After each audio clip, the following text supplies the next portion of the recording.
मित्रांनो, घरोघरी मातीच्या चुली या मालिकेचे नवीन भाग पाहण्यासाठी आत्ता चॅनलला सबस्क्राईब करा। या मालिकेच्या येत्या नवीन भागामध्ये आजच्या असं दाखवणार आहेत। इकडे ते नानासाहेब त्या ऐश्वर्याला म्हणत असतात, काय झालं, तुझ्या पायाखालची जमीन सरकली का? खरं तर तू तर इतक्या खालच्या पातळीची निघशील असं वाटलं नव्हतं, कारण तुझा बाप तुझ्यापेक्षा कितीतरी पटीने चांगला होता।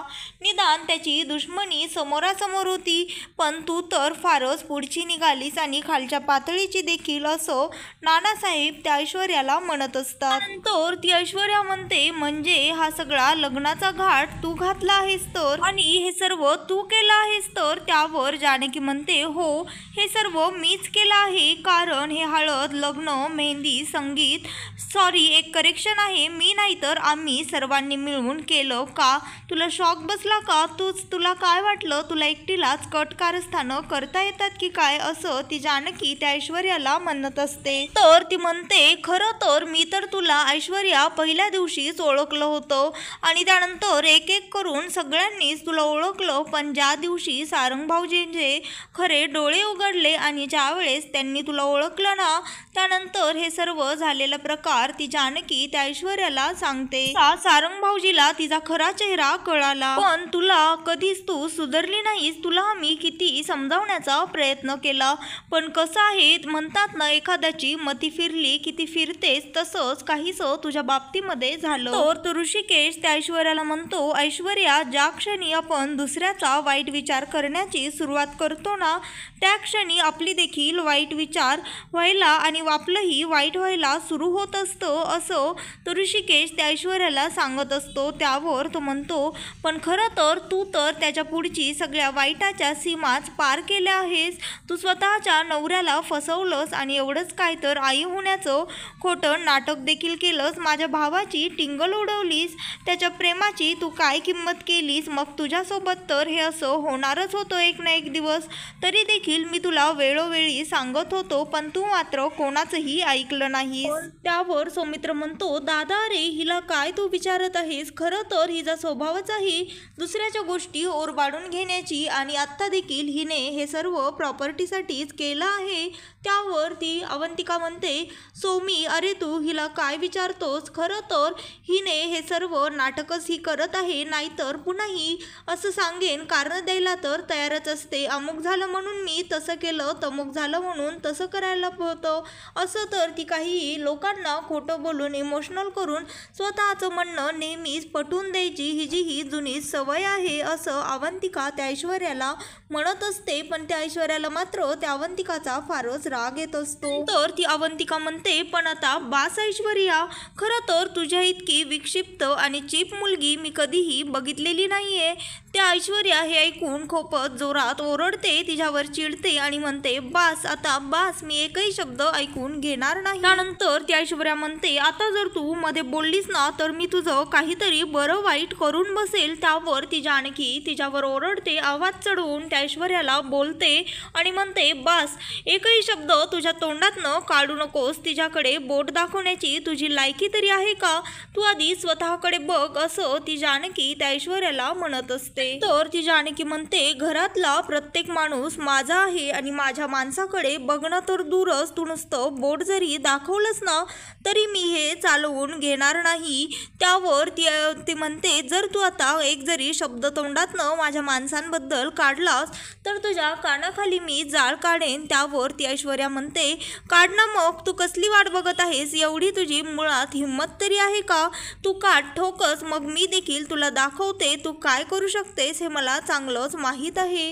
तर ती म्हणते, मला सर्व माहीत आहे, हा तुझा काही जो माज आहे ना, तो माज मी लवकरच उतरवून टाकेन।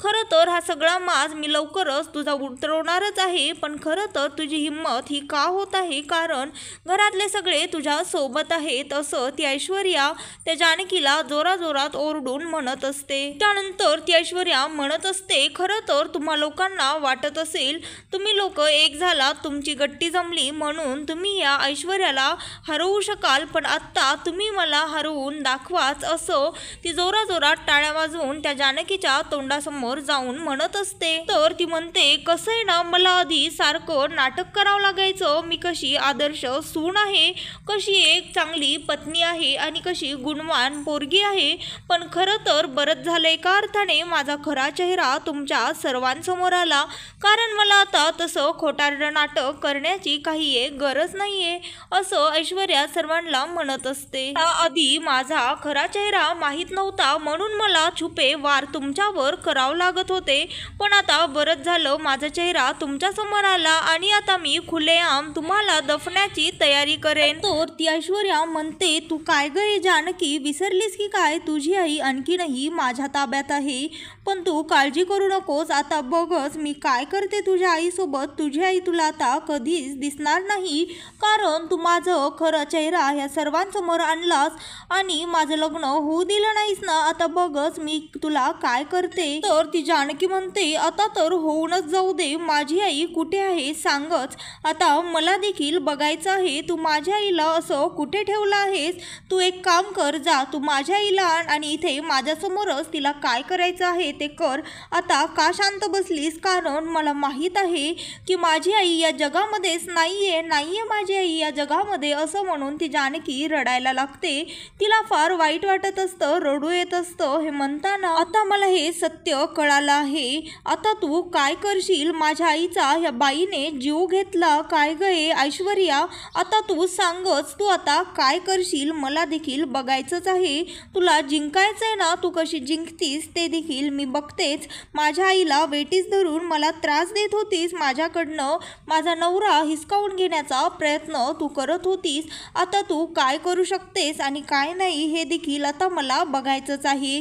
आता तर होऊनच जाऊ दे, मला बघूच दे तू आता काय करणार आहेस आणि काय करू शकतेस. आता काय झालं दाखव. आता तुझा माज उतरला का?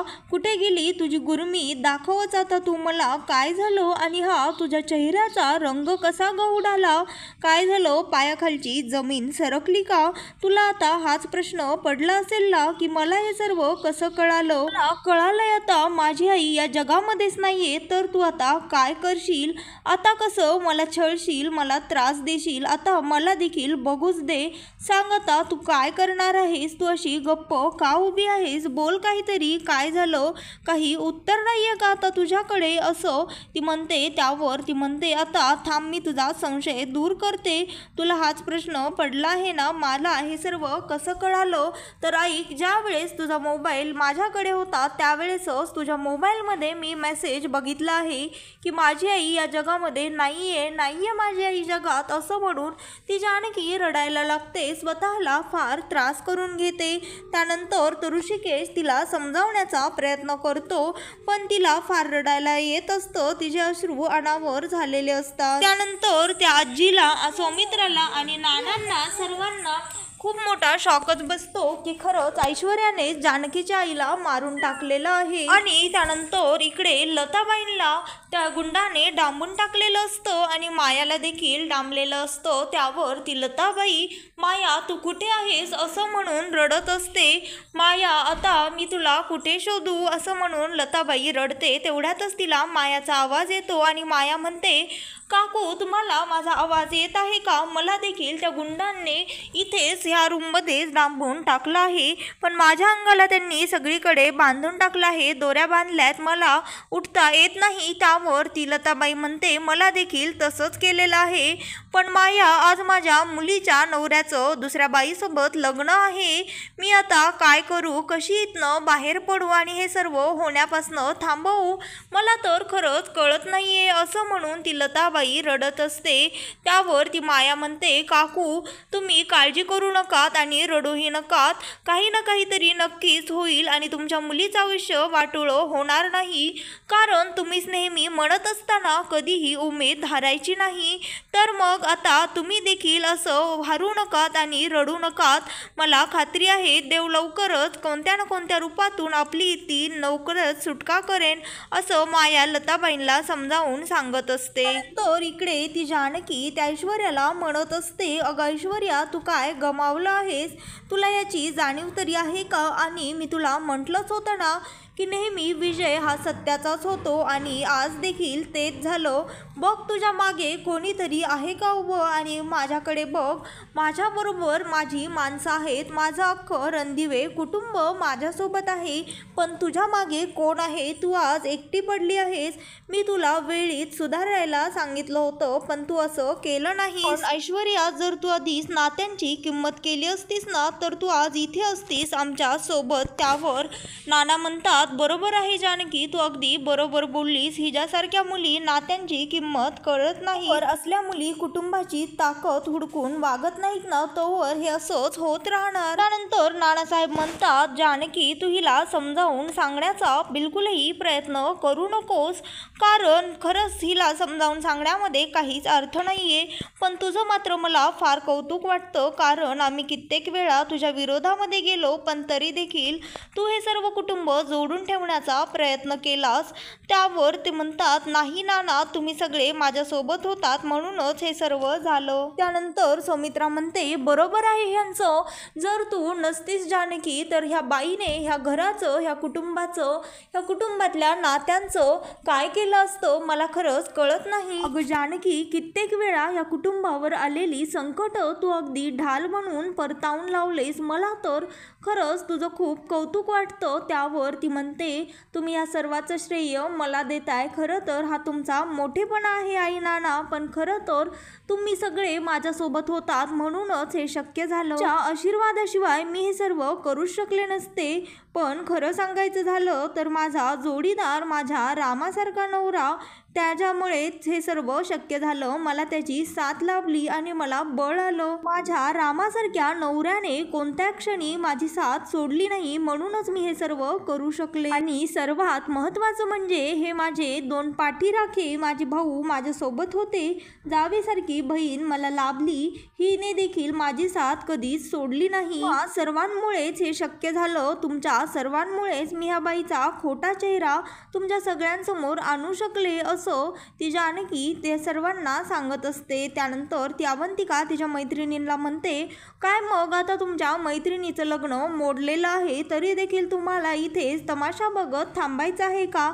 बऱ्या गुणाने तुम्ही इथनं निघणार आहेत, असं ती अवंतिका तिच्या मैत्रिणींना म्हणते. आणि त्यानंतर त्या ऐश्वर्याच्या मैत्रिणी तिथनं निघून जातात. त्यानंतर ती तिथनं ऐश्वर्या निघून जायला लागते तर ऐश्वर्याला जानकी म्हणते, तुझी आता इथनं अशीच सुटका मी होऊ देणार नाही. त्यानंतर सौमित्रा म्हणते, तू आमचा विश्वासघात केला आहेस. त्यावर नाना तिला म्हणतात, तू तर मला चक्क माझ्या जीवावर उठलीस, मला सिड्यावरनं ढकलून दिलं. त्यावर सारंग म्हणतो, तू माझ्या प्रेमाची किंमत केली नाहीस. ऋषिकेश म्हणतो, खरं तर तू या घराच्या सर्व सीमा ओलांडल्या आहेस. त्यावर ती अवंतिका म्हणते, तू ह्या घरातल्या सुनांवरच लोकांना विश्वास बसणार नाही असं वागलीस, असं त्यांच्या मनामध्ये विष पेरवलं. त्यावर ती म्हणते, खरं तर तू माझ्या मुलीला जीवे मारण्याचा प्रयत्न केलास, तिच्या जीवावर तू उठली होतीस, असं जानकी देखील त्या ऐश्वर्याला म्हणते. तर ती ऐश्वर्या म्हणते, हो मी केलं हे सर्व, तुम्ही काय करणार आहेत, मला मारणार आहेत का? त्यावर सौमित्रा म्हणते, आता तुझा न्याय जानकीच करेन, कारण तिलाच हा अधिकार आहे. त्यानंतर ती म्हणते, खरं तर सौमित्रा तिला त्या ऐश्वर्याला सांगत असते, मला चिखलामध्ये दगड फेकून माझ्या अंगावर चिखलातले शिंतोडे उडवून घ्यायचे नाहीयेत. त्यानंतर ती गुलाबला आवाज देते आणि त्या जानकीजवळ गुलाब काठी आणून देतो. त्यानंतर ती जानकी त्या ऐश्वर्याला काठीने मारायला लागते आणि त्यानंतर तिला खाली ढकलून देते. तिला काठीने खूप मारते आणि त्यानंतर मारता ती म्हणत आहे, तू माझ्या आईचा जीव घेतलास, माझ्या सासूबाईंना माझ्या विरोधामध्ये भडकवलंस, तू माझी माणसं माझ्यापासनं तोडण्याचा प्रयत्न केलास, पण आता बास, हीच तुझी लायकी आहे आणि हीच तुझी शिक्षा आहे, असं म्हणून ती जानकी त्या ऐश्वर्याला मारत असते. त्यानंतर ती म्हणते, खरं तर आता तुला ह्या घरामध्ये कोणीही थारा देणार नाही, असं म्हणून ती तिला ओढत दरवाजाजवळ घेऊन येते आणि त्यानंतर दारातनं खाली ढकलून देते. त्यानंतर ती म्हणते, आता पुन्हा तू ह्या घराकडे नजर उचलूनही बघायचं नाहीस, ह्या घरामध्ये येण्याचं तर खूप लांबचा विषय राहिला. त्यावर ती ऐश्वर्या हसायला लागते आणि म्हणते, आता ही लढाई आता इथे संपली आहे असं समजू नकोस, मी लवकरच या अपमानाचा बदला घेणार आहे, आता आपण थेट कोर्टामध्येच भेटूयात, असं ती ऐश्वर्या त्या जानकीला म्हणते. त्यानंतर ती जानकी म्हणते, आधी तू इथनं चालती हो, आणि तिला ते सर्वजण त्या घरातनं हाकलवून लावतात. पण ऐश्वर्याच्या डोक्यामध्ये मात्र त्या जानकीविषयी आणि संपूर्ण रणदिवे कुटुंबाविषयी तिच्या डोक्यामध्ये फारच राग असतो. त्यानंतर ती देखील तिथनं निघून जाते आणि ती म्हणते, आता आपण थेट कोर्टामध्येच भेटूयात, असं ऐश्वर्या जानकीला. तर मित्रांनो, घरोघरी मातीच्या चुली या मालिकेचे नवीन भाग पाहण्यासाठी चॅनलला आत्ताच लाईक, शेअर आणि सबस्क्राईब मात्र नक्की करा. व्हिडिओ आवडले असल्यास व्हिडिओला कमेंट देखील करा.